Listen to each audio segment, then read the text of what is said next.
It's time for another WrestlePlanet news update, as Tony Khan discusses being in competition with WWE, 2 free agents have been spotted backstage at AEW, and another WWE contract is set to expire this month. All that and more coming up in today's video, but first...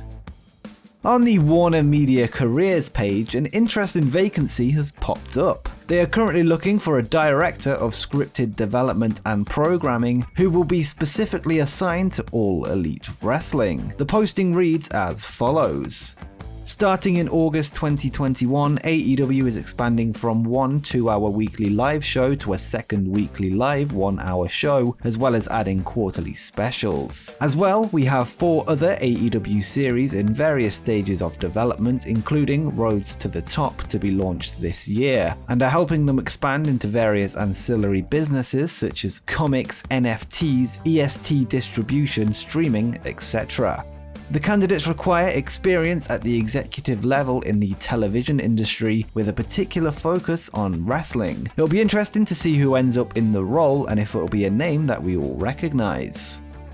This week, Wrestling Inc. have revealed that Major League Wrestling are set to announce a new deal with an unknown broadcaster for a new weekly show. The show will be a spin-off of Lucha Underground, which was owned by AAA and the El Rey Network. MLW's new show is expected to be named MLW Azteca and follows a recent storyline that has seen the wrestling return of Dario Cueto, who was the villainous owner of Lucha Underground, now named Cesar Duran. For those that missed it, Lucha Underground was a wrestling show shot in a small studio set known as The Temple and mixed exciting in-ring action with cinematic pre-taped segments. MLW's Azteca Underground storyline has now spun off into its own TV show and is a great addition to the current wrestling landscape. Lucha Underground is one of my favourite wrestling shows of all time, and I look forward to seeing what Major League Wrestling do with the concept.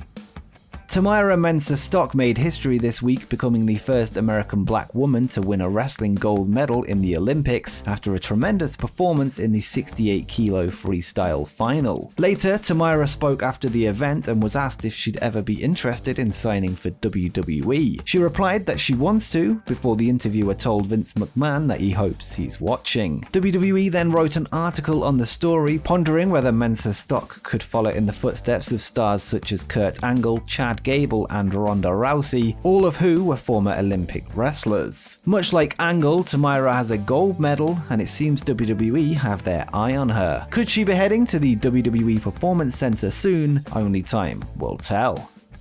TalkSport recently spoke with Impact knockout Jordynne Grace, who revealed her disappointment that the Forbidden Door hasn't been open for many women. The Forbidden Door is a term used for the ongoing working relationship between AEW, Impact Wrestling and New Japan Pro Wrestling, which has seen several talents go back and forth. Grace spoke of the lack of movement with the women's rosters and said, "Honestly, I was super excited when it first got announced, but as the months have dragged on with only a few things happening and never really happening for the women, I've been disappointed more than anything else really. I thought the Forbidden Door was definitely going to be wide open instead of having to knock and only a few people get in at a time. But you know, that's the nature of the business, right?" Grace went on to say that there is a lot of politics involved and certain people don't want their people to lose. New Japan doesn't showcase women's wrestling, instead their parent company Bushiroad owns the Stardom all-female promotion. It is surprising that Impact and AEW haven't traded more talent, and I think both divisions would benefit a lot if they did so. AEW and Impact's women's divisions create an extremely strong combined roster. Most of the female trades have occurred with the National Wrestling Alliance, but hopefully we can see AEW and Impact work together more going forward. But which AEW versus Impact dream match do you want to see happen? Let me know in the comments down below. AEW President Tony Khan was on Busted Open Radio this week, where he makes weekly appearances. Khan discussed a number of topics, including the first dance edition of AEW Rampage, which is expected to see the debut of CM Punk in his hometown of Chicago. Khan spoke of the show selling out and revealed that they will be trying to open up more seats and said, "It's so awesome, we've got some really big shows coming out. The announcement that the first dance sold out was great, and now we're going to try and open up more tickets and find more seats there. But everything's been going so awesome." Tony went on to talk about AEW's relationship with their fans and the goodwill they've built with them, and seemed to refer to the fact that CM Punk rumors helped sell out the first dance, and added, "We show that we care about what the fans think, and really now I think the fans have shown some trust in us. And for us to sell out the first dance with no card announced, really only making an allusion to what might happen, it's pretty incredible. It's the most tickets we've sold for any of our events to date. Of course, AEW Dynamite Grand Slam coming up in New York, that'll be even bigger. We've got so much awesome stuff coming."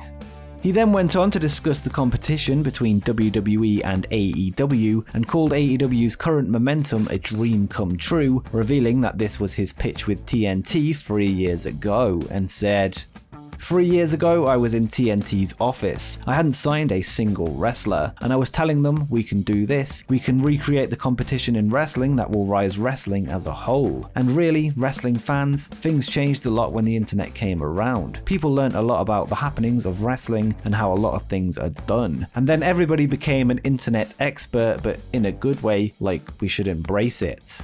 Whilst wrestling today isn't close to the peak of the Monday Night Wars, excitement in the space hasn't been this high in a long time. It shows how important competition can be, and it truly feels like anything can happen right now. Hopefully AEW's growth pushes WWE to improve and vice versa, creating a more successful industry overall.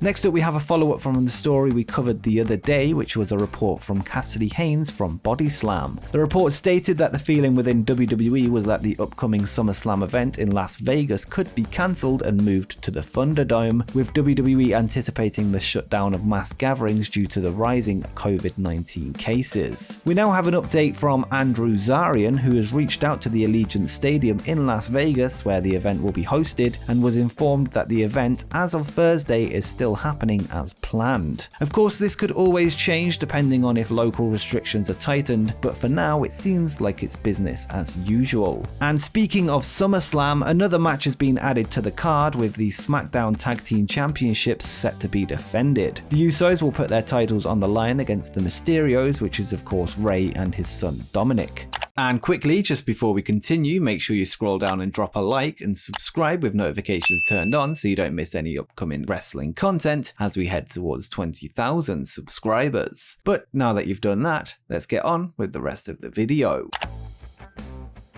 Next up, Cassidy Haynes of BodySlam.net has reported that 2 free agents were at this week's AEW Dynamite Homecoming. The show, which was held at Daly's Place in Jacksonville, welcomed recently released WWE Superstar Tony Nese, as well as former Impact wrestler Kiera Hogan, both of which were backstage. Nese has been a free agent since his WWE release on June 25th and is a former Cruiserweight champion and was released along with most of the 205 Live roster. Kiera Hogan worked in Impact up until last month before revealing that she wants to see what else is out there. She is a 2-time Impact Knockouts champion and was listed on our recent expiring contracts video. It should be noted that she is in a relationship with Diamante, who is already an AEW wrestler, so she may well have just been visiting her partner. There is no word on if either have been offered contracts by AEW, but we'll keep you updated should any news break. And finally, in the wake of the news that Adam Cole's contract is set to expire with WWE, we have a report from Fightful that says he's not the only top NXT star set to become a free agent. Pete Dunne, who is a former NXT UK and NXT Tag Team Champion, has a deal that expires in late August, sometime after SummerSlam. Dunne is currently an active part of the NXT roster as part of a stable with One Lorcan and Ridge Holland. The three men have been feuding with Timothy Thatcher and Tommaso Ciampa as of late. There is no word on if Dunne plans on signing a new deal or if he will become a free agent later this summer, but the situation was described as similar to that of Adam Cole. This implies that WWE may not have realized his deal was up before offering him a short extension through to SummerSlam weekend. Either way, we'll keep you updated should there be any further updates on the situation. And before you go, why not check out my video where I discuss 5 ways that AEW could book the debut of CM Punk.